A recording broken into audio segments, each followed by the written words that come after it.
In the village of Adaeze, there was a saying old women used when they wanted to frighten children into silence. Don't stay out past dusk or you'll end up like Adaeze. Adaeze was 17. She had a scar running from her left eyebrow to her jaw, a mark left by a fire that killed her parents when she was just a baby.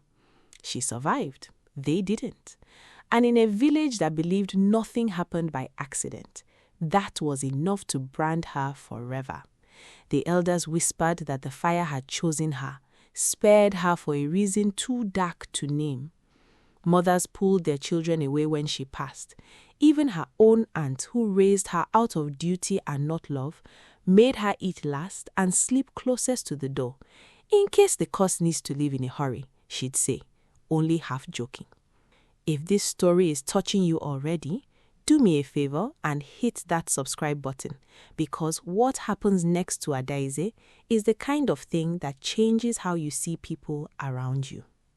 Adaeze never fought back. She fetched water before sunrise so she wouldn't have to walk past mocking eyes. She learned to read at candlelight, borrowing torn textbook pages from a sympathetic teacher named Mr. Chukwuemeka, the only adult in Adaeze who ever looked at her like she was just a girl, not a warning. Then, one rainy August night, everything changed. A fever swept through the village, sudden, violent, merciless. Children collapsed in their mothers' arms. The nearest hospital was 2 hours away by a road the flood had already swallowed. Panic turned to prayer, and prayer turned to blame. Someone shouted that the sickness was Adaeze's doing, that the curse had finally shown its teeth.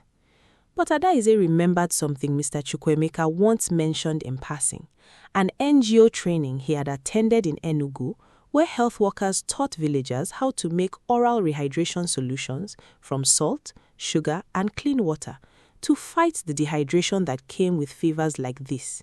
She had listened that day, the way she listened to everything, hungry for anything that made her feel useful.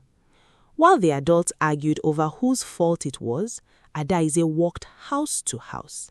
She mixed the solution with shaking hands, feeding it to children too weak to protest, including the same boy who once threw stones at her for sport. She didn't sleep, she didn't eat. By the third day, when a government medical team finally arrived, they found something they didn't expect. Not a village in ruins, but children sitting up, drinking water, alive. The doctor asked who had done this. Every finger, slowly, painfully, pointed to Adaeze. Her aunt cried that night, not from fear, but from shame. The same elders who once whispered cursed now called her blessed. And Adaeze, exhausted and scarred, simply said, "I was never either. I was just here." She didn't ask for an apology. She didn't need one. What she wanted and eventually got was something simpler. To be seen as just a girl who happened to know something, who happened to care, who happened to stay. Today, Adaeze runs a small health post in Adaeze, funded partly by the same NGO that once trained her mentor. Mothers who used to shield their children from her now send them to her for checkups. The scar is still there, but nobody calls it a curse anymore. Some people carry a mark the world decides to fear, when really it was only ever proof that they survived something and lived to help others survive too. If this story moved you, share it with someone who needs to hear that their pain was never a curse. It might just be preparation. And don't forget to subscribe, because there's another story just like this one coming soon.